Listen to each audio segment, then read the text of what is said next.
Me parece que la interpretación temprana que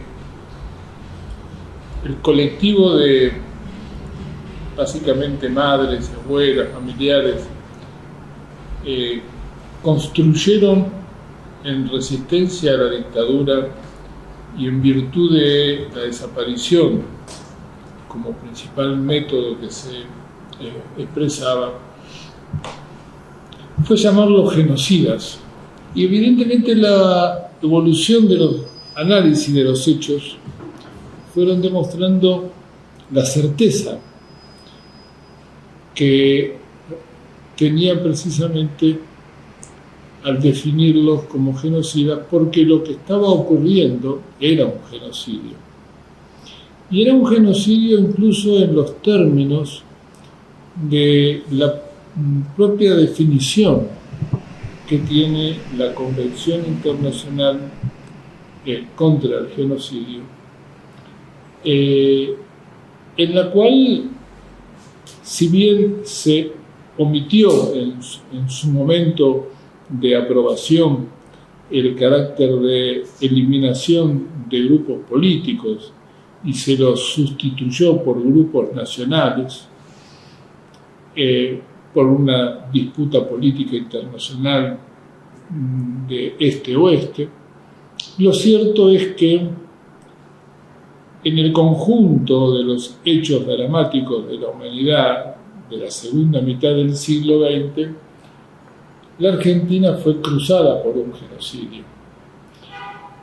Y durante los años de dictadura ese genocidio produce víctimas con distintas características.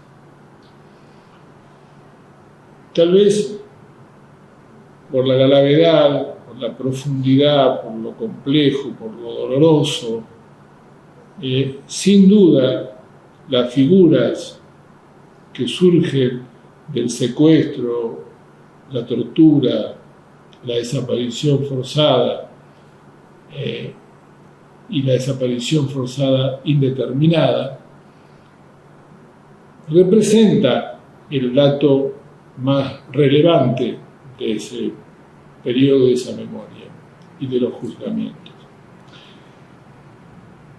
Pero sería un error imaginar que se limita el genocidio a las víctimas, que uno podría señalarlas o considerarlas en el marco del funcionamiento de esos centros clandestinos de detención, de los mecanismos de tortura dentro de los centros clandestinos, de los encarcelamientos por tiempos indeterminados, sin causa ni procesos o con procesos absolutamente falsos, y las desapariciones por tiempo indeterminado. Sería un error limitar a eso, porque en realidad detrás de cada una de estas personas hubo círculos familiares, círculos de vecinos, círculos de compañeras y compañeros de trabajo, testigos ocasionales, testigos que pertenecían a los mismos ámbitos en que las víctimas fueron secuestradas. El testimonio, por lo tanto, fue alcanzando un nivel cada vez de mayor importancia en el proceso de reconstrucción de la memoria y del camino que, junto a la reconstrucción de la memoria, se fue emprendiendo respecto de la justicia, y que la justicia devolviera un grado de verosimilitud de los hechos. Entonces, el genocidio cruza una sociedad, no solo en sus víctimas cuantificables, sino que la cruza socialmente. Y es un atravesamiento que trasciende incluso a la propia generación que ha sido protagonista directa de los hechos. Por eso no es sorprendente, para tomar un ejemplo, que una tercera generación, que serían los jóvenes de nuestro tiempo, siguen teniendo una enorme preocupación y compromiso con la reconstrucción de la memoria de aquel genocidio. Y no es una sorpresa que los 24 de marzo y lo que rodea los 24 de marzo, o por ejemplo el programa de la Comisión Provincial por la Memoria y los jóvenes, que convoca a la presentación de proyectos referidos al tema, son producidos por alumnos de las escuelas secundarias cuyos padres no les pueden ni siquiera contar los hechos, porque le tienen que contar lo que le contaron en realidad sus abuelos. Pero no es posible interrumpirlo. Y no es posible interrumpirlo porque va a haber nuevas generaciones que van a seguir buscando y queriendo encontrar mayores elementos que le permitan dar comprensión a una historia de esa naturaleza. ¿Quiénes ocupan un lugar preferente en esa reconstrucción? ¿Quiénes relatan los hechos dramáticos del secuestro, de la desaparición forzada, del encarcelamiento? Los que pueden testimoniar.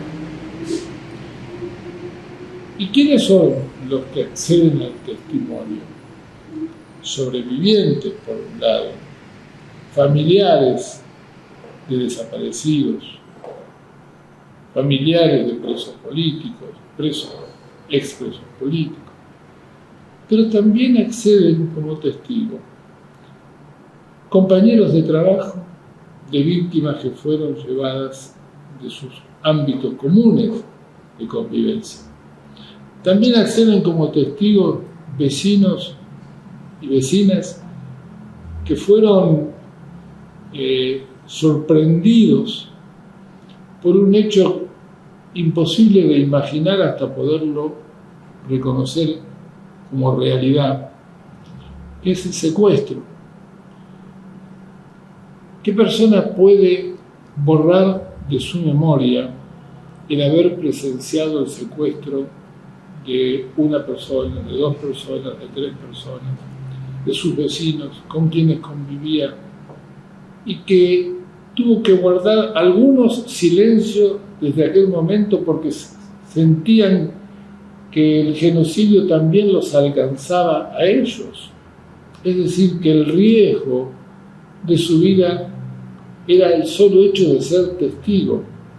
Por lo tanto, unos guardaron silencio por muchos años, pero un silencio doloroso, un silencio que genera, además del dolor, daño. Todo silencio, cuando está guardando lo que los demás necesitan saber para buscar la verdad, termina lastimando al depositario del silencio. Pero también el depositario del silencio necesita de un espacio habilitante para poder poner en público o en común su recuerdo dramático de hechos que presenció. El testigo, por lo tanto, en las distintas etapas que hemos tenido, la iniciación de los juicios con las juntas militares, luego el retroceso con las sanciones de las leyes de punto final y obediencia debida, y la presión social para que se abrieran intersticios por donde ingresara la palabra del testigo, que fueron los juicios por la verdad, que si bien no tenían efecto penal, sí tenían la posibilidad de abrir un espacio de reconocimiento de los hechos en el ámbito de la justicia.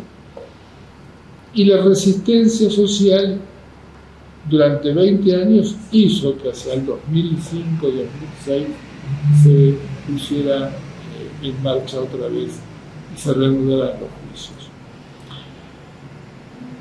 Fíjense que si nosotros miráramos este último periodo, lo que vamos a encontrar es que en partes iguales el número de testigos de los más de 400 causas que están en apertura de primera instancia o en juicio oral o ya tienen sentencia, un porcentaje muy alto son sobrevivientes, pero otro porcentaje muy alto son testigos de los hechos que ocurrieron, no protagonistas directos de los hechos, testigos por familiares, testigos por vecinos, testigos por compañeros de facultades, testigos por compañeros de trabajo.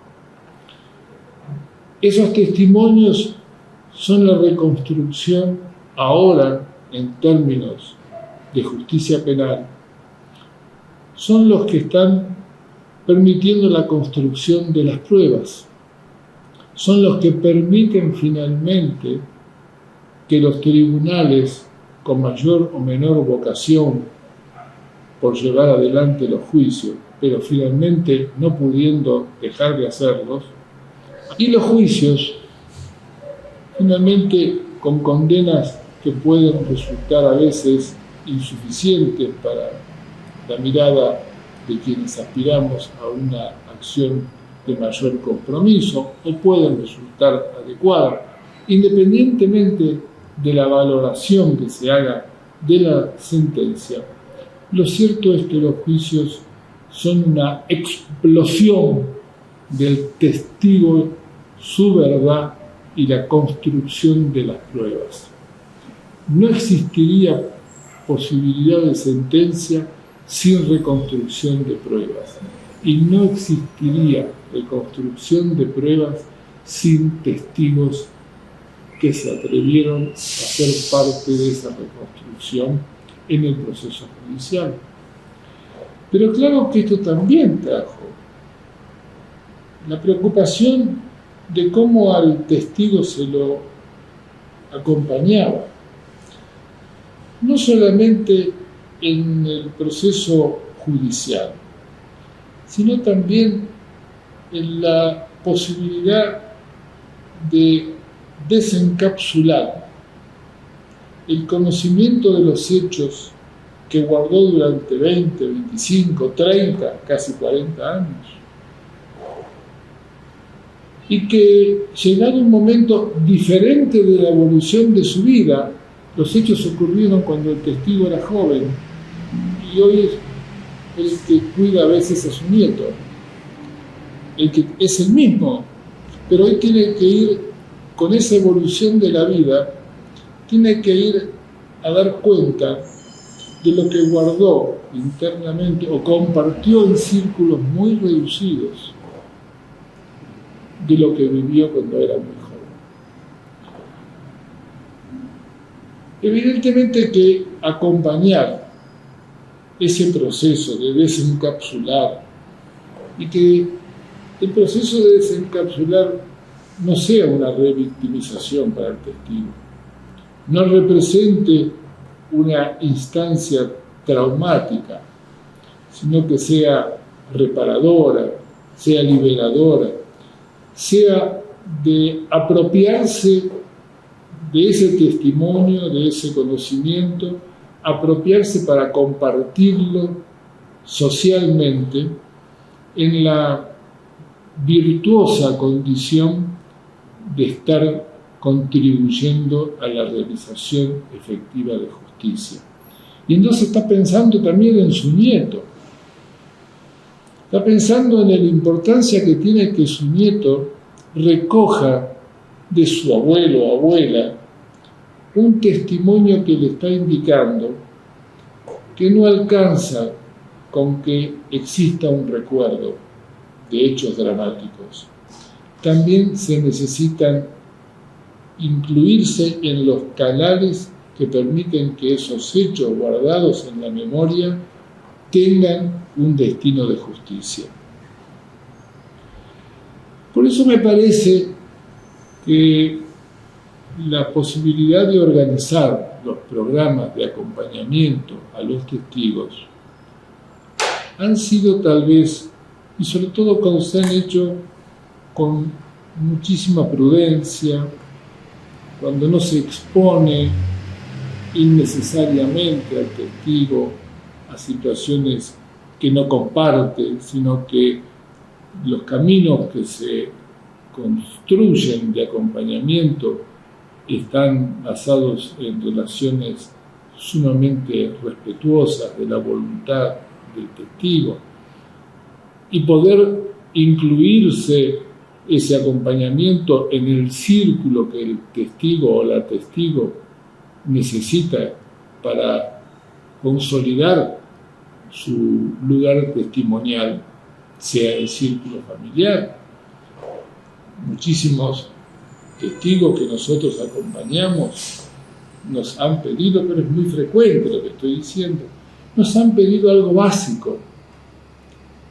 Una vez que se convencieron que desencapsular esa historia que tenían guardada en la memoria era una necesidad personal, pero también de interés social, ¿qué pidieron?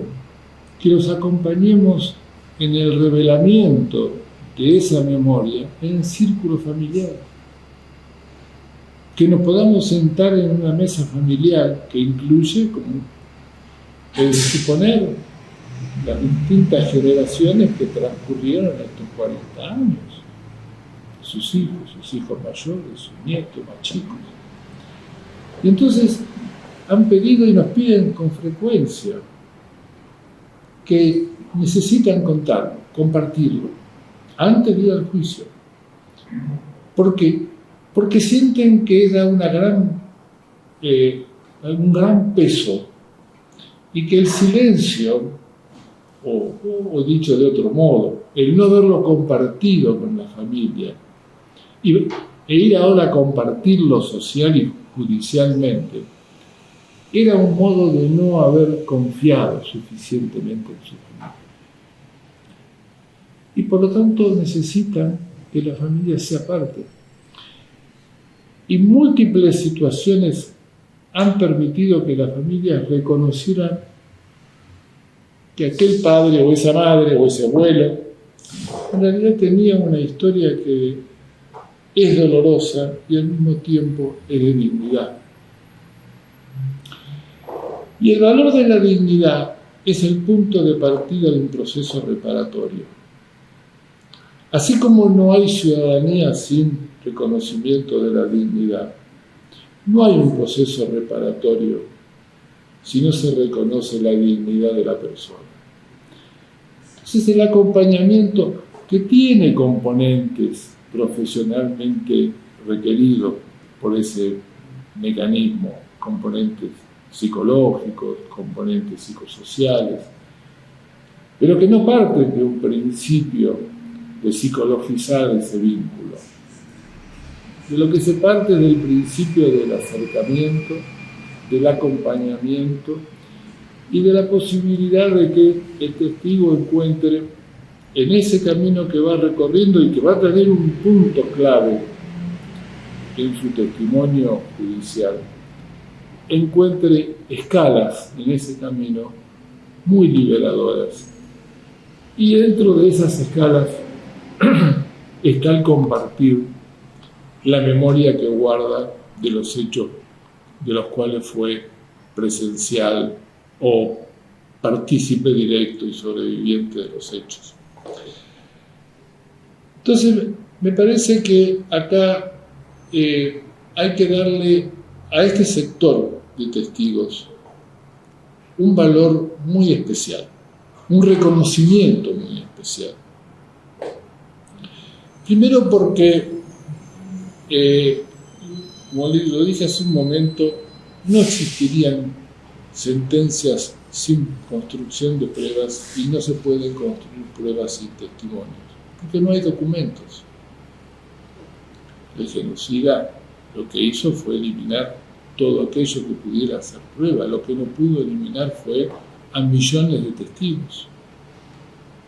De esos millones hay miles que van a declarar, pero hay otros muchos miles que, aunque no lleguen a declarar en los juicios, son parte de una resistencia social que se expresa en esta fortaleza cultural y social que atraviesa las más diversas posiciones políticas y que se opone al negacionismo cada vez que éste intenta instalarse como una reacción frente a la memoria, la verdad y la justicia.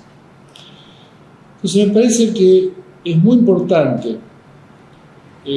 señalar que los testigos constituyen una fuerza social de la resistencia cultural, que son quienes sostienen firmemente una posibilidad de que la sociedad no solo no olvide, sino que reafirme su oposición a cualquier intento de olvido o de prescindir de los hechos o de formar los hechos. Con lo cual digo, ¿dónde situamos a los testigos? Protagonistas indirectos, como un modo de decirlo, simplemente para señalar que no tuvieron una situación de extrema violencia sobre ellos. ¿Los situamos en simples espectadores de los hechos? Yo creo que sería un error si consideramos que son simples espectadores. Yo creo que son fuente de la resistencia en aquel momento de la dictadura y fuente de la resistencia a los distintos intentos, llámese punto final, obediencia de vida en un momento de la historia, llámese negacionismo en esta etapa política, son fuente de resistencia y son también fuente de reafirmar valores que de alguna manera también están instalados en el nunca más, que la sociedad la hizo suya. Y no solo la hizo suya porque el fiscal lo dijera al final del juicio a la Junta, la hizo suya porque concretamente tiene la convicción de que no quiere que la sociedad vuelva a vivir aquellos hechos. Y cada vez que a alguna situación se le aproxima, es una sociedad que no acepta esa realidad. Lo cual no quiere decir que dentro de la sociedad no haya sectores que sí propiciarían con mucho gusto esto, pero lógicamente son sectores ya muy minoritarios. Claro, uno puede decir minoritarios, pero existen, sí, minoritarios existen, y por eso además hay que mantener muy firme la actitud de profundizar el proceso de los juicios, de profundizar el camino de memoria, y en ese camino el rescate del testimonio es un dato fundamental. El seguir acompañando con mucho respeto, con profesionalidad, con muchos valores éticos que rodeen al testigo, no con un criterio de patologizar la vivencia del testigo, sino con el criterio de considerar que hay un dolor que se encierra por mucho tiempo y que necesita ser reparado. Creo que también entonces los equipos que nos hemos propuesto trabajar en este sentido debemos seguir acompañando por todo el tiempo que sea necesario, y de hecho lo estamos haciendo con segundas y terceras generaciones. Los nietos de personas desaparecidas hoy llegan por distintos caminos, porque están en hijos, porque tienen interés en saber más de cuál fue la experiencia de su familia en los hechos, llegan a pedir ayuda para poder encontrar el diálogo adecuado que no lastime a sus mayores, pero al mismo tiempo no permita que el silencio ocupe el lugar de la palabra. Bueno, estamos hablando de terceras generaciones. Así que me parece que estas son algunas de las reflexiones, ¿no?, que es necesario hacer, rescatando el valor de los testigos en esta historia que los trasciende individualmente y los coloca en planos de proyección social.